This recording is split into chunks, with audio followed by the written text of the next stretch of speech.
Müzik kadar sohbeti de severiz. GTR Müzik Podcast'ine hoş geldiniz. Keyifli dinlemeler.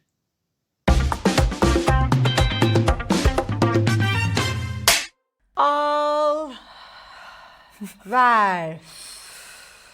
Al nefes.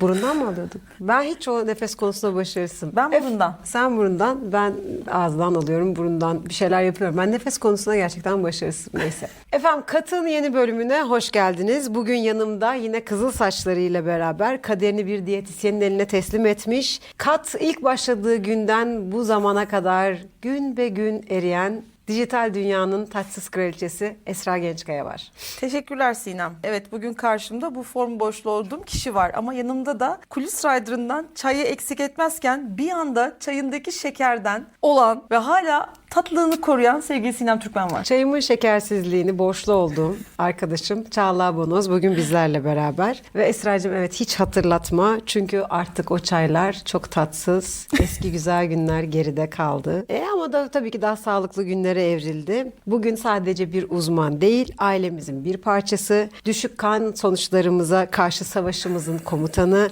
ve evdeki tatlı krizlerimizin yegane baş düşmanı Çağla Bonoz var. Çağla'cığım hoş geldin. Hoş bulduk. İnanılmaz bir giriş oldu. Zaten böyle bir şey bekliyordum.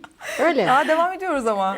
Daha devam varsa Tabii o zaman ki, hoş tabii buldu ki. sonra söyleyeceğim. Aynen. Bekliyorum efendim. Hoş geldin kuzenlerin enfiti. Bugün hem sana uygun giydim hem de senin babaannenin benim anneannemin gömleğini giyindim. Kıskanabilirsin. Çünkü bu gömlek bir tek bende var. Evet. Ama eteğini sana artık evdekilerden alırsın diye düşünüyorum. Tabii. Bugün senin karşında güzelce incelmiş, sözünü dinleyen bir Esra var. Ama bir yandan da şekersiz çaya alışmış. Artık çay yerine daha fazla kahve içen bir Sinem var. O yüzden bugünkü konuğumuzun ilk sorularıyla başlıyorum efendim. Çağla Hanımcığım dürüst olalım. Esra Hanım'a lipödem teşhisi konulduğunda o kilo vermeye ve incelmeye başladığında mı hayattan daha çok gurur duydun? Yoksa benim meşhur şekerli çay bağımlılığımı bitirdiğinde mi? Yani bir yanda ciddi bir tıbbi başarı varken bir yanda imkansız bir devrim arkadaşlar. Hangisi senin için daha büyük bir zevkti? Önce bu dürüstlük testinden bir geçmeni bekliyoruz. Öncelikle bir hoş bulduk demek istiyorum. Çünkü bu iki güzel ve güçlü kadının programında olabilmek benim için çok büyük bir keyif. Hem programlarınızla hem de efendim aile yaşantınızla herkese örnek oluyorsunuz. Çok çok teşekkür ederim. İyi ki bu güzel ailenin bir parçasıyım. Öncelikle hoş bulduk. Sorunuza dürüstlükle cevap veremeyeceğim. Çünkü ikisi de çok büyük bir başarı değil mi? Evet. Yani ikisi de bayağı meşhur bir şey çünkü. Birbirimizi bir tebrik Evet edelim bence mi? de. Bence Yani- de öyle. Bravo. Seni de bir şey yapalım. Sizi de tebrik Evet ediyoruz. efendim. Evet efendim. Sizi de tebrik etmek Bu isteriz. başarı bence birlikteliğimizin sonucu. Ben iki dönemde de çok keyif aldım ama Esra ile böyle bir yola girmemize vesile olan lipödemdi belki. Ama seninle gerçekten kendi iradendi. Bir savaştı. Evet bir savaştı. Biraz akrepliğinden kaynaklı sana doğru dönüyor olabilirim. Evet. Yani orada belki biraz seni seçtim diyebilirim. Evet, o zaman ilk sorumla başlıyorum. Sağlıklı besleniyorum diyen insanların %80'i aslında kendini nerede kandırıyor Çağla Bonoz? Miktarda kandırıyorlar. Yani ölçümüz yok. Sağlıklı besleniyorum deyip her şeyi çok fazla miktarda tüketebiliyorlar. Ya da işte bu şekersiz, içinde şeker yok ki deyip karbonhidrata çok ciddi düşebiliyorlar. Bu en büyük yanılgılardan biri. Saatlere dikkat etmiyorlar. Ya da en büyük karşılaştığım problemlerden biri özellikle kadınlarda. Gündüz hocam ben bir şey yemiyorum ki. Yani zaten gün akıp gidiyor ama o akşam oluyor. Çocukları uyutuyorum. Ondan sonra gün benim için başlıyor deyip durduramadıkları yere gidiyor. Aslında burada her şey ölçü ve dengeli kalabilmek. Bunu yapabilirsek sağlıklı beslenme her şeyi bize getiriyor zaten. Bir de son zamanlarda işte sosyal medyadan duyduğumuz aslında çok fazla da önümüze gelen bir longevity, uzun yaşam metotlarını bize anlatan bazı hesaplarla, bazı doktorlarla karşılaşıyoruz. Sana bir sorun var bununla ilgili olarak. 100 yıl yaşamak ama ömrün boyunca sadece brokoli ve avokado yemek mi? Yoksa 70 yıl yaşayıp bizimle hafta sonları gezip, eğlenip, yiyip içmek mi? 70 yıl. Hepimiz Dürüst insanız. ol dedik ama Çok bu bir test dürüstüm. dedik, evet. Çok dürüstüm. Kesinlikle sizinle 70 yıl geçirmek efendim. Tabii işin latifesi bu ama yani bu sosyal medyada önümüze çıkan her şeye inanmak istemediğimiz, belki de zaten inanmamamız gereken dönemlerdeyiz. Bu konuda uzmanlar da çok uyarıyor zaten. Sizler de uyarıyorsunuz. Çünkü çok fazla bilinmez, bilinir gibi yapılan belki de yanlış bilgiler var etrafta. Bunu nasıl filtreliyor sistem? Sistem filtrelemiyor ve gerçekten çoğu insan insanda inanıyor. Çok ciddi araştırmak lazım bu noktada. Herkes ben uzmanım deyip bir bilgi atıyor ortalığa ve bu attığı bilgi sebebiyle de ünlü olmayı hedefliyor aslında. Burada insanların sağlığı düşünülmüyor. Yani ben de şu anda bir diyetisyen ya da bir antrenör kimliğimle gerçekten aykırı bir şey yayınlasam şu anda milyonlara ulaşabilirim. Çok örnek var bu noktada. Bizim istediğimiz şey bu değil. Yani ben insanların sağlığına dokunmak, her şeyi sürdürülebilir yapmasını sağlamaya çalışıyorum. Yani ben diyebilirim ki işte Sinem sabah akşam antrenman yapacaksın. Antrenman yaparsan şöyle olur. İşte bunu keseceksin kesinlikle falan. Sen buna bir hafta dayanabilirsin. Bir ay dayanabilirsin. Bu hayatına alabileceğin bir şey değil ki. Bunun sonucunda da şunlar ortaya çıkıyor. Hocam o kadar sıkıldım ki kilo al verden. Gerçekten bunu yönetemiyorum. Ve obezite cerrahisine gidiyor bu olay. Yani ben burada çok ciddi psikolojik olarak da sıkıntılar yaşayan insanlar görüyorum. Bunların da hepsi aslında görünüş algısından kaynaklı oluyor. Yani iyi görünmelisin, fit görünmelisin, ekranda şöyle olmalısın, manken gibi insanlar, sen de böyle olmalısın baskısıyla aslında kadınlar bunu kendine yapmaya başlayabiliyor özellikle. Bu böyle bir çember. Gerçekten birbirini tetikliyor. Peki bu beslenme dünyasının en büyük günahı ne? Yani hangisini görünce ortamı terk etmek gerekiyor? İşte ketçaplı pilavdan mı vazgeçeceğiz? Yoksa tavuk üstü pilavdan mı? Kuru fasulye pilav mı? Benim bu pilavla ilgili bir derdim var galiba. Yani çok fazla tabii ki ürün var şu anda ki hangisi ne kadar sağlıklı onu da bilmiyoruz ama nerelerden kaçacağız? En büyük günah ne burada gerçekten beslenme dünyasının? Yani kişiden kişiye çok ciddi değişken bir şey bu sorduğun soru. Birinin metabolizması farklı çalışıyor. Yaşa, cinsiyete falan göre değişiyor ama hani neden uzak dur dersen paketli gıda derim. Özellikle soslu şeyler söylerim. Yani gerçekten cipsler çok kötü bir yerde. Bunlardan uzak durmaya çalışın derim paketli olarak düşünüyorsak. Ama bunun dışında artık besinlerin içeriği de gerçekten çok ciddi boşaldı. Yani toprak kirli, hava kirli, su kirli. İyi tarımla da mücadele etmemiz gerekiyor. Dolayısıyla beslenemiyoruz da bir yandan. Bu beslenememe hali hücrelerimizi aç bırakıyor. Bu hücreler aç kalınca bir kan tahlili yaptırıyoruz. Her şey yerlerde. O yüzden gıda takviyeleri devreye giriyor gibi. Yani en çok kaçmamız gereken şeyler bence paketli gıdalar. Ne kadar masum gibi gözükseler de içerik incelemeyi öğrenmelerini tavsiye edebilirim bu noktada. Hani bir önceki soruda da söyledim ya, şekersiz zannediyor insanlar bir sürü şeyi ama şekersiz mi gerçekten yoksa şeker ilavesiz mi? Yani bunlar bile çok detay. Bir ürünün içerisinde meyve varsa tabii ki şeker olmak zorunda, meyve şekeri. Bu şekersiz demek değildir. O yüzden ben şeker tüketmiyorum demek de doğru Herhalde olmaz. paketli gıdalarla ilgili 40 yaşını aşmamış insanları söylüyor. Çünkü paketleri gıdaların üzerindekini okumak için arkadaşlar ciddi bir yakın gözlüğü gerekiyor. Yani bunu bir kendi aramızda değerlendirelim isterim. Pardon. Sıvı detoks da çok moda olmaya başladı. Sürekli görüyoruz işte su diyetleri ya da işte yeşil içecekler, işte 3 gün boyunca sadece şu sıvıları tüket gibi şeyler. Bu sıvı detoksu yapanlara, işte vücudum temizleniyor bunları tükettim diyenlere verdiğin o en sarıcı tepki ne? Gerçekten temizleniyor muyuz yoksa kendimizi mi kandırıyoruz? Şöyle, bunu soran çok insan var. Gerçekten çok da popüler. Ama bana bu soruyu çok ciddiyetle ve inançla yaptıysa kişi, gerçekten çok güzel bir yerden açıklamaya çalışıyorum ve muhakkak listesine bir detoksuyu ekliyorum. Yani gerçekten psikolojik çünkü bu noktası. Ama bunu ben yolda ona öğretiyorum. Şimdi bizim karaciğerimiz, böbreğimiz zaten detoksu yapan en güzel organlarımız. Kendi kendine yapıyor bunu. Yani benim verdiğim bir şeyle yapmıyor. Benim ona destek olacağım bir şey var, temiz beslenmek. Suyumu içmek. Zaten vücudum doğal olarak detoks yapıyor. Ama ben aylarca, yıllarca kötü besleneyim, 3 gün sıvı detoks yapayım. Hiçbir işe yaramaz ki. Yani benim yaptığım şey temiz beslenmek, organlarımı desteklemek. Bununla birlikte düzgün suyumu içmeye çalışmak. Şimdi detoks yaptığında kendini yenilenmiş hisseden kişi aslında kötü gıdalardan uzaklaştığı için bunu hissediyor. Dolayısıyla 3 gün yaptım, işte 5 kilo verdim. Kilo vermedim. Arttırıyorum. Bir diyetisyen olarak seni en çok sinirlendiren, doğru bilinen o yanlış ne? Çok var. 3 örnek ver bize. Yani detokslarla ilgili olanlar çok sinirlendiriyor beni. Yani özellikle de şu, danışanım geldiğinde, hocam ben kilo vermek istemiyorum. Bak sadece göbeğim gitsin. Yani başka bir şey istemiyorum. Bak suratımdan giderse çok üzülüyorum. Sadece göbeğim gitsin. Yani keşke sihirli bir değneğim olsa. Ve ben besinlere şunu diyemiyorum. Sinem de hadi bunu yesin de göbeğindeki yağları eritsin. Böyle bir şey yok. Yani burada bölgesel incelme devreye girer ve burada egzersiz yapmak gerekir. İşte burada da spor geçmişim olduğu için, antrenör de olduğum için sporla desteklediğim, işte düzgün egzersizleri verdiğim bir yönteme, bir sisteme kavuşturdum aslında ben. Ama bu hiçbir şekilde işte hocam kalçam küçülsün, karnım küçülsün, kollarımdaki yağlar gitsin, işte suratım böyle kalsın diyebileceğimiz bir şey yok yani. Diyet yöntemi yok Asla yani. yok. En sinir olduğum kısım burası, evet. Bir de şey gibi değil mi? Spor. Mecbur spor yapmak zorundasın. Yapmayacaksın. Ha, evet, spor evet, yapmayacaksın evet, diyenler aynen. var bir de. Evet, bir de bazı uzmanlar egzersiz yapmanı istemiyorum. İşte ben seni diyetle kilo verdireceğim. Tıkanırsak bir yerde sporunu yazarım deyip böyle Ne kadar bu bencilce. insanlar var. Değil ya. mi? Peki bir danışanın hocam vallahi bozmadım dediğinde onun gözündeki o kaçamak bakışını nasıl anlıyorsun? Bir yalan sensörü mü var? Büyük ihtimalle yalan sensörü yükleniyor tecrübeyle sabit bir şekilde. Orada ben şey yapıyorum ya. Yazdırıyorum ya yediklerini. Bir yerde o kaçamak yapan kişi zaten bir yerde o boşluğu kesinlikle bırakmış oluyor. Ve eğer tartıda kilo almamış çıkıyorsa o psikolojiden kaynaklı itiraf etmeye başlıyor. Kendi kendine geliyor. Dökülüyor. Dökülüyor, direkt dökülüyor. Peki siz diyetisyenler söylediklerinizin yüzde kaçını uyguluyorsunuz? Sen beni tanıyorsun sence. Ben kaçını Sen uyguluyorum. %110'unu falan uyguluyorsundur yani. Uyguluyorum ama bu noktada da biliyorsun hepimiz insanız. Bunu hep söylüyorum ben. Birlikte de çokça vakit geçiriyoruz. Her şeyi dozunda yaptığımız sürece bence bütün yemeklerden de tatmalıyız. Bütün her şeyi tadına bakmalıyız diye düşünüyorum. Uyguluyormuş işte kadın.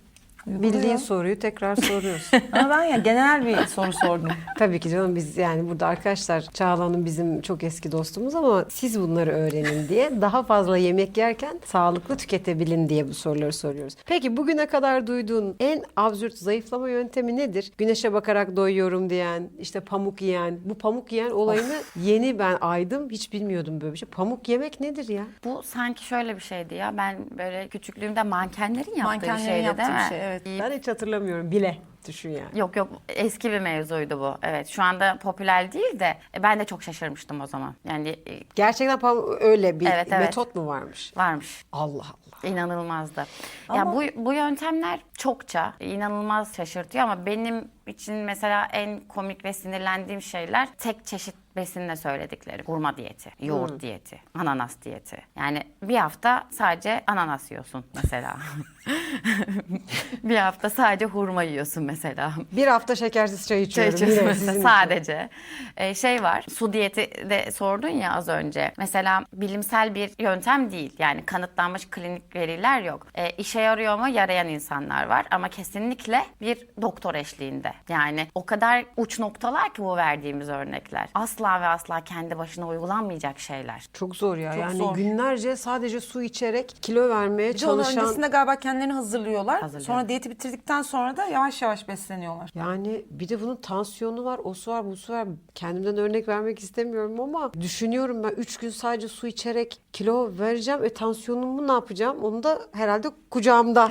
Tansiyonumu Evet. kucağımda gezdirmek gibi bir Kesinlikle. metoda gidiyor olmam lazım. Kesinlikle. Biliyoruz ki işte besinlerin vitamin değerleri zaten yerle bir oldu. Hep söylüyorsun sen de işte 30 yıl önce tüketilen işte elma ile şu andaki tükettiğimiz elma bir değil diye. Biz aslında Sinem'de, ben de, sen de ondan sonra belki buradaki herkes de düzenli olarak kan tahlillerimizi yaptıran ve kan tahlillerimizi işte sana gösterip doktorumuza gösterip onun doğrultusunda eksik kalan vitamininiz varsa tüketen insanlarız. Ama bir yandan da hiç daha doktor tavsiyesine bile bakmadan, kan tahlillerini yapmadan günde sabah uyanır uyanmaz 15 tane vitamini ağzına atan ve ben sağlıklı yaşıyorum, kendime çok dikkat ediyorum diyen bir grup var. Şimdi insan olarak bir eczacı deposu olarak dolaşmak, evet, bu sağlıklı yaşamanın gerçekten şeyi mi? Çünkü toprak da artık hani kötü durumda, iyi tarımlı olan yer de yok. Yani biz artık gerçekten vitaminlerimizi, minerallerimizi bu destek gıdalardan almak zorunda mıyız? Ne yazık ki zorunda olduğumuz bir yere doğru evriliyor. Türkiye'de ve dünyada böyle bu şekilde çok nadir var. Nadir yerlerde var tabii ki. Yani şöyle glutenden örnek verebilirim. Ben hep aynı şeyi söylüyorum. Bir düşünün, yani 20 yıl, 30 yıl önceyi düşünün. Marketlerde glutensiz raf diye bir şey yoktu. Eskiden tolere edebiliyorduk. Çünkü glutenin de artık başkalaştı. Buğdayın genetiğiyle oynandı. Bu aslında bu yapılan şeyler iyi bir şey yapmak için. Yani daha fazla verimli olsun diye yapılıyor. Buğdayın genetiğiyle oynandı. İşte cüce buğday dediğimiz bir şey üretildi. Bu cüce buğdayın verimliliği çok fazla ama bunu bedenimiz tanımıyor. Bedeni tanımayan kişiler de intolerans geliştirebiliyor. O yüzden bu kadar glutensiz rafların çoğaldığını söyleyebilirim. Tabii ki başlı başına bir neden değil ama bu hani tarımla ilgili verebileceğim bir örnek. Ya da bizim Dedemin ektiği, biçtiği, düşünsene çocukluğumuzda yediğimiz meyvenin tadı şu anda var mı? Hiçbir yerde yani bulamıyoruz. Dolayısıyla gerekli vitamin ve minerali besinlerden alamadığımız için gıda takviyesi tüketmek zorunda olduğumuz bir döneme giriyoruz. Ama kan tahlili yaptırmadan bunu yapmak doğru değil. Yani çünkü kadın, erkek, yaş, işte antrenman yapıp yapmaması, Çalışma koşulları, her şey farklı. Sende magnezyum eksikken bende demirin emilimi eksik olabilir. Çünkü beslenmem kötüdür. Çok çay içiyorumdur. Yine falan geldi benim çayım arkadaş. Şekersiz içiyorum, hala mutlu edemiyorum. gibi sıkıntılar var. O yüzden ben çok ciddi şekilde kan tahlili yaptırıp gerçekten doktor gözetiminde bunları kontrol edilmesine Ama destek oluyorum. bence biraz şey oldu yani bizim jenerasyon için söyleyeyim. Belki yaşla da alakalı. Herkes daha farkında gibi artık. Yani herkes kan tahlilini yaptırıyor. Birçoğu yani bu söylediğimiz tabii biraz mübalağalı olabilir. Yani avuç avuç vitamin içenler ama benim en azından çevremdeki insanlar periyodik olarak kan değerlerine baktırıyorlar, soruyorlar. Ona göre kullanıyor ilacını falan. Yani kulaktan dolma şeylerden biraz daha uzaklaştı gibi hissediyorum ben. Bu noktada şunu söyleyeyim Sinem, çok doğru bir yerdesin. Bence de bizim jenerasyonumuz çok ciddi bir aydınlanmada. Yeni gelenler de bunun farkında ama bizim bir üst versiyonlarımız daha çok ilaca bağımlı haldeler. Yani onlara biraz daha anlatmaya çalışıyorum aslında gıda takviyesinin kullanım gerekliliğini. Çünkü onlar biraz daha ilaççı büyümüşler. Mesela babası. Yani evde her duruma uygun ilaç var. Şimdi yine kesti onu. Kesti. Bayağıdır kesti. Tabii. İnanılmaz. Başın ağrıyor, ilaç getiriyor. Oran ağrıyor, ilaç getiriyor. Apartmanın doktoru. Apartmanın doktoru gibi. Doktora gitmiyor yani. Ama takviye doktora gitmeme gibi doktora bir şey. gitmiyor. İlaçlar var evde yani. Doktorun vaktini almak istemiyor. Olabilir. belki. Olabilir. Kendince yani diyor ki başın ağrıyor, ne kadar olabilir falan. Evet, gıda takviyesi ama bizim bir üst jenerasyonumuzda çok çalışır bir şey yok yani, magnezyumun yokmuş falan. Olmasa ne olur gibi bir bakış açısı. Çünkü O da onlar beslenebiliyordu. tabii biz beslenemiyoruz. Zaten her şeyi gördük gibi bir şey. Şundan şu kadar yiyeceksin, bundan bu kadar yiyeceksin. Bu yediğin senin karnını yakacak, bu yediğin kolunu yakacak, işte bacağını yakacak, zayıflayacaksın. Bunların hepsini bir geçelim de, bir sürü soru cümlesi bunlar. Şimdi bize doğrulardan bahset. Ne yiyeceğiz ve yağ yakacağız? Bu soruyu bana sorma. Canını yak falan diyormuşum. Şöyle, en sevmediğim, gerçekten sosyal medyada gördüğümde en sinirlendiğim konular bunlar. Biz de seni biraz tanıyoruz herhalde. Herkes senin gerçek yüzünü bilsin istiyoruz. Diye sinirlendirmeye çalışıyorum. Tamam. Şaka bir yana, gerçekten bu söylediğin şeyler o kadar fazla dolaşıyor ki Sinem. Ve en üzücüsü de yorumlara girip insanların bir çare olarak o tarifi yapmaya çalıştıklarını, yaptıklarını, işte ben tansiyon hastasıyım ama yapabilir miyim? İşte benim diyabetim var, şu ilacı kullanıyorum ama yapabilir miyim diye soruların olduğu ve böyle sayfalarca beğenilerinin olduğu bir şeye evriliyor bu. Çok riskli. Çok sakıncalı. Genel bir şey söylemem benim burada herkesin sağlığıyla oynamam demek. Yani bir insanın tansiyonu varsa, gerçekten şeker hastasıysa, insülin kullanıyor olabilir, kalp hastası olabilir. Ve ben ona diyeceğim ki limonun içine, işte suyun içine limon sık, biraz İşte pul biber zerdeçal koy. ekle, pul Pul biber biber. ekle, dolaba at 15 dakika bekle, iç. Şat yap iç. Şat yap her gün, işte göbek yağları. Bir de öyle Erisin. bir şey. Erisin. Yani asla böyle bir şey yok. Hep şunu söylüyorum. Bir tabağı aldığımda dengeli mi ona bakacağız. Yani proteinim var mı? Sebzem var mı? Karbonhidratım güzel bir karbonhidrat mı? Yani basit bir karbonhidrat değilse, işte pirinç pilavı değilse, beyaz ekmek değilse ve güzel bir salatamı yediysem ben zaten sağlıklı beslendim. Sağlıklı olmak için dengeli olarak hayatımı sürdürdüm. Bu demek değildir ki asla tatlı yemeyeceksin, asla börek yemeyeceksin. Ben burada da hepimiz insanız. Ben de tüketiyorum. Ama yani üstüne basarak söylediğim bir şey var, ölçü. O ölçüyü kaçırmayacağız. Ya. Kaçırma ölçüyü. Evet. Bak ne kadar Biraz sinirlendiriyor. önce- Mikrofonlar Biraz patladı. önce dedin ki bizim gibi insanlar dedin paketlerin arkasındaki yazıları okuyamıyorlar. Gözlük lazım, yakın gözlük lazım dedin ya. O yüzden ben de diyorum ki işte organik ya da doğal olan o etiketli ürünlerin hepsi ne kadar organik ya da doğal. Yani ne kadar orada bir gerçeklik payı var. Ya da bir paketin arkasını çevirdiğimiz zaman bize öyle 3 şey söyle ki biz sadece o 3 şeye bakalım ve o paketi tekrardan usulca rafa geri koyalım. Şimdi burada şuna dikkat etmemiz gerekiyor. Türkiye'de sanırım yasalarla ilgili burada bir açık var. Etiket okumak ve önüne yazmakla alakalı. Mesela şu tost peynirinden örnek verebilirim. İşte tost peyniri yazıyor, biz onu dilimlenmiş olarak alıyoruz ama ama işte aslında kaşar peyniri değil tost peyniri dediği için ona o algıyı yapabiliyor. Organik ürünlerde de bu oluyor. Yani şekersiz yazmasında sakınca olmuyor. Mesela şekersiz yazıyor, sakınca yok. Çünkü ilave şeker koymamış oluyor. Ama şeker ilavesiz yazdığında doğruyu bulabiliyoruz biz. O yüzden etiket okurken bence gerçekten şu anda elimizde bir sürü araç var. Yapay zekaya sorabilirler. Ve şunu unutmasınlar, bir sürü etikette seçenek var ama ilk 3 seçenek her zaman daha fazla dozun konulduğudur. O yüzden ona dikkat etmek lazım. Bu ilk üçünde ne var? Ve bu katkı maddeleri koruyucular olarak mı içeriyor? En önemlisi de o tüketim tarihini uzatmak. Onlara dikkat etmemiz gerekiyor. İlk üçe baksınlar. Mesela ben ilk üçüme bakıyorum. Bir diyetisyen, bir avukat, bir dijital dünyanın taçsız kraliçesi. Benim tüketim tarihim çok uzun arkadaşlar. Herkes ayağını denk alsın. İsterseniz paketime bakabilirsiniz. Şimdi altın bir bölüme geliyorum. Çocuk tabaklarındaki gizli tehlike. Senin bir anne olduğunu ve bu konuda çok hassas olduğunu biliyorum. Ebeveynler çocuklarına enerji versin diye ballar, pekmezler, işte meyve suları hepsini içiriyoruz çocuklara. Ama aslında farkında olmadan onları bir şeker döngüsüne mi sokuyoruz bunu bilmiyoruz. Bir çocuğun kahvaltısında olmazsa olmazı ne olmalı, nelere dikkat etmeli ebeveynler? Çok doğru söyledin. Tam olarak böyle oluyor. Yeter ki yesin, çocuğum doysun, zaten hiçbir şey yemiyor diyen annelerle dolu etrafım. Burada aynen böyle oluyor. Hatta bir ileriye gidilip işte çikolatalı ekmeklerle kahvaltılar yapılıyor. Özellikle bir çocuk okula gidiyorsa ve böyle bir kahvaltıyla güne başladıysa öğlene kadar seni idare eden ama öğleden sonra uyuklayan ve asla odağını toparlayamayan bir çocuğa dönüşüyor bu. Ki koyduğu beslenmede yanında yine meyve suyu, özellikle bu soğuk çaylar varsa bir iki de abur cubur alıyor çocuk. Zaten tam olarak kan şekerini fırlatıp düşürdüğü bir döngüye giriyor. Odaklanmasını asla toparlayamaz bu noktada. Yumurta kesinlikle olmak zorunda kahvaltıda. Yani çocuklarımızın çok kaliteli bir protein kaynağı. Bunu da tabii ki olabildiğince iyi yerlerden, gezen tavuktan almaya çalıştığımız bir şey olmalı. Kahvaltıda yumurta vazgeçilmez ama çocuğun yaşı küçükse biraz peyniri tüketmekte zorlanabiliyor. Ben o noktada işte biraz yoğurtla desteklemeyi seviyorum. Ama yumurta, peynir aslında bizim için geçerli olan her şey onlar için de geçerli. Yine de bunu yapamıyorsa bence işte pankek tarzı bir şey yapabilir. Bu noktada da muhakkak yumurtasını koysun içerisine. Güzel tam buğday unuyla yapabilir ya da yine takviye edici gıdalardan da destek alabilir. Ben oğlum için alıyorum.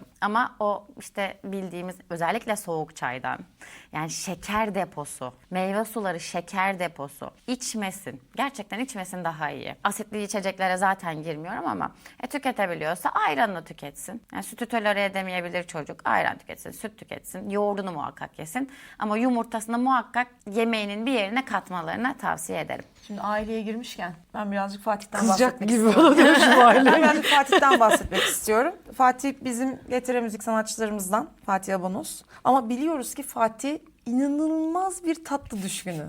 Yani bu sene Ramazan ayında sen şeker hiç tüketmedin, ben de tüketmedim. Ondan sonra Fatih önünden tatlıları alamadık biz. Yani bir yiyor, iki yiyor. Farklı tatlılar, inanamazsın yani. Şimdi bir yanda Türkiye'nin en başarılı diyetisyenlerinden bir tanesi var. Bir yanda da tatlı düşkünü bir sanatçımız var, Fatih. Evde gizli yenilen çikolata paketlerini bulduğun oluyor mu? Ya da Fatih'i kandırmak için işte ya bu da şekersiz ama yesin ama böyle tatlılar yaptığın durumlar oluyor mu? Ya mutfakta iyi olmadığını biliyorum ama belki destek alıyorsundur birilerinden. Acaba kimden destek alıyorum acaba? Mutfakta iyi olan kim var acaba aramızda? Ben gerçekten mutfağı sevmiyorum. Esra sağ olsun sevdirmeye başladı bana. Harika tarifler de çekiyoruz Ama birlikte. geçen ne oldu biliyor musun? Şunu fark etti. Neden yemek Bilmiyorum yapamadığını. 12-13 yıllık evliliklerinde neden yemek yapamadığını fark etti. Blender'ı yokmuş evde. Evet. O yüzden yapamıyormuş yemek. Bunu aydınlandım. Neler oluyor görüyor musunuz? O neymiş ya? Blender yok. Evet, aile konusuna gelmişken bunu biraz geçsen. Evet, buradan şey yapalım, yayınlayalım. Şimdi Fatih'te şöyle yaptığımız tariflerle onu kandırmak biraz zor oluyor. Ama senin en son yaptığın tarifle biraz kandırdık onu. Fatih bildiğin böyle şerbet düşkünü. Ben bunu törpüledim ama Ramazan'da engel olamıyorum Fatih'e. O Ramazan'da orucunu tutuyor. Resmen kalorisini azalıyor sadece o tatlıyı yiyebilmek için. Ve metabolizması inanılmaz hızlı çalışıyor. Yani metabolizmadaki yağ yakım hızı çok yüksek. Dolayısıyla şu anda tolere edebiliyor ama yaşı ilerledikçe ne olacak noktasını Gerçekten soru işareti. O yüzden onu spora başlattım biliyorsun. Yaklaşık bir senedir düzenli gidiyor ve kilo alımı da gerçekleşti. Bazen insanlar zayıflığına güvenip böyle şeyler yapabiliyor. Sonrasında gerçekten bunu durduramayacağı şeylere gidebilir. Burada Fatih tabii ki dengeliyorum ben, işin şakası. Ama Ramazan'da 30 günün 30'unda da şeker tüketti ve biz tüketmedik Sine. Sizin için zorlu bir yolculuk Evet. oldu bu Ramazan. Bir gün şekersiz tatlıdan yedi sadece bir gün. Bir gün. O da bana iftara gelmişlerdi. Ve mutsuzdu. Yok, çok mutluydu. Çok güzeldi. Bayıldı. Allah kolaylık versin be. Çok Evet. zor işiniz. Peki artık Alptu okula başladı. Yani çocuklarımız okula gidiyor ve hepimiz okul kantini gerçeğiyle karşı karşıya kalıyoruz. Siz de bunu bodoslama yaşadınız, biliyoruz bunu. Bu ayrıca bir konu. Evde her şey çok sağlıklı. İşte kantinde, mahallede olan şeyler biraz daha tabii kontrol edilemez halde. Oğlum o paketlerin içerisinde işte dikkat etmen gereken şeyler var kısmını, uyarısını çocuğa nasıl anlatabiliyorsun? Yani oradaki dengeyi nasıl sağlamaya gayret gösteriyorsun? Anlatıyorsun ama anlamıyor. Yani çok normal. Anlamama yaşı zaten bu. Orada şöyle bir taktiğim var Sine. Bir tane alma hakkın var. Yani herkes alırken çocuğun almaması çok zor. Yani hadi başardın diyelim, o psikolojiyi yönetmesi zorlanır. Dolayısıyla ben hep şöyle söylüyorum. Ne yaparsan yap, kantine gittiğinde de bir tane hakkın var. Dolayısıyla onu neyden seçeceğini kendine bırakıyorum. Ama tabii ki en zararlı olanları biliyor ve asla tüketmiyor Alptu. Seçebilecek seçenekler var. 3-4 tane opsiyonum var. Onlardan birini alabilirsin diyorum. Bu şekilde tolere etmeye çalışıyorum. Yoksa Alptu için de danışanlarım özelinde de asla sıfırladığım, asla yasakladığım bir düzen yok. Yine çocuklar üzerinden gideceğim. Hani Alptuğ'un aslında yeme alışkanlıklarını biliyoruz. Orada çok güzel bir denge tutturdun sen. Tadına bak, sevmezsen yedirmeyeceğim diyorsun ve geçiyor. Ama bazı anneler var, işte yemezsen arkandan ağlar, yemen lazım, yemen lazım, bunu da yemen lazım, onu da yemen lazım diye aslında belki de ileride çocukların hayatında yer alabilecek o psikolojik sıkıntılara neden olabilirler. Bu doğrultuda annelere nasıl bir tavsiye verirsin? Yeme bozukluğu olan çocuklar için. O kadar güzel bir soru sordun ki. Danışanlarıma sorduğum cümlelerden biri bu. Küçükken ailen seni zorla mı yediriyordu? Çünkü öyle büyütüldük. Benim de bunu aşmam bu arada çok zor oldu. O tabak bitecek. Bitirmezsen arkandan ağlar. Günah kısmı da var zaten. Çöpe mi gidecek bunlar? Ya da çocuğunun yemediğini annenin tüketmesi. O da aynı şey. Yani burada biz şunu söylüyorum. Miden çöplük değil. Biz bu çöplüğe doğru evriliyoruz. Kesinlikle yeme davranışı, yeme bozukluğuna gidiyor bu süreç. Çocuk doyduğu anda bırakmayı biliyor. Yani sen onu yedirmeye çalıştıkça daha fazla midesini genişletiyorsun ve sonrasında gerçekten tabağıma bitirmezsem psikolojisi oluyor. Ben şunu çok duyuyorum. Mutfakta işte ufak bir tatlı var hocam. Onu bitirmeden rahat edemiyorum diyor. Gidiyorum geliyorum yiyorum. Gidiyorum geliyorum yiyorum. Çünkü Ay, çok zor. çok zor. O bitirme refleksi var onda. Çünkü çocukluğunda böyle büyümüş. O yüzden buradan annelere kesinlikle şunu söylerim. Bir çocuk doyuyorsa ben doydum anne desin ve kalksın. Benim çok zorlandım biliyorsun Alpe'de bunu yaparken ama çok ısrar ettim. Oğlum tadına bak. Beğenmezsen söz yedirmeyeceğim. Ve beğenmezse yedirmedim. Ama Alptu'ya şunu söylüyorum. Doydun mu anneciğim? Doydum. O zaman tamam, bitti. Bu kadar. Alabileceğini aldı zaten. O çocuk onu tolere edebilecek. Asla zorlamasınlar. Güzel anlattı. Şimdi asla zorlamasınlar diyor. Diğer anneleri düşünüyorum. Ben çok zorlamam ya. Ama Ben de o sen de, konu. senin çocuklar da Ben her şeyi kendimin de yiyorlar. zorlanmasından Ama hoşlanmam. mesela bazı çocuklarda var. Alptuğ'da da genel galiba yaz dönemlerinde oluyor. Daha fazla meyve tüketme. Bütün gün boyunca meyve tüketiyor. Yani bir kilo çileği koy önüne. Yiyor. O bir kilo çilek yeniyor. Ondan sonra o sıkıntılı bir de galiba, değil mi? O kadar çok bütün gün boyunca o meyveyi tüketiyor olması. Tabii ki her şeyin fazlası zarar. Ama orada yani çileği çok tükettiği için hani onu durdurmaya çalışmaktansa abur cuburu durdurmaya çalışmalıyız. Normal besinini almadı. Abur cubura düştüyse çocuk orada durmayı ve doymayı bilmiyor zaten. Valla Çağla'cığım, bu anlattıkların aslında mükemmel bir tabak algısını anlatıyorsun bize. Yani onu vermeye çalışıyorsun. Gerçekte tabii bu kadar çok sağlıklı bir yere evrilmiyor hayatımız. Kesinlikle. Yani gündelik yaşam içerisinde koşturmacalarda bazen ne yediğimizi unutuyoruz, ne zaman yediğimizi unutuyoruz. Tabii biz strateji ve organizasyon konuşuyoruz ama vücudun organizasyonu bozulursa da hiçbir tadı kalmıyor hiçbir şeyin. O yüzden bu anlattığın her şey bizim için çok son derece kıymetli. Teşekkür ederiz. Bugün bizimle olduğun için, bizim hayatımızdan şekeri kestiğin için buna es vermek istedim. Ya arkadaşlar 43 yıl ben şekerli çay içmişim. Bana diyor ki şekersiz çay iç. Ben günde 3 demlik çay içiyorum. Şimdi hayatımın ne kadar zor olduğunu anlıyorsunuz değil mi? Artık Ama üç demlik de artık içemiyorsun. 3 demlik de içemiyorum çünkü nostalji yaşayamıyorum çayımla. Ama arkadaşım teşekkür ederim. Gerçekten işin latifesi bir yana. Bunların çok gelecek nesiller için çok faydalı hamleler olduğunu biliyorum. Kendi içinizde böyle organizasyonlarınız olduğunu biliyorum. Elinizden gelenin fazlasını yaptığınızı biliyorum. Danışanlarınıza doğru bilgiyi vermenin, insanlara doğru gerçek bilgiyi vermenin ne kadar kıymetli ve ne kadar zor olduğunu da biliyorum. Bugün bizi yalnız bırakmayıp geldiğin için çok teşekkür ediyorum. Yanımda yine dijital dünyanın en güçlü karakteri, günden güne eriyen, adeta yanımızda böyle bir film şeridi gibi. İlk bölümlere bakarsanız bu bölümüyle arasındaki farkı göreceksiniz. Eriyen, dijital dünyanın taçsız kraliçesi Esra Gençkaya'ya bırakıyorum sözü efendim.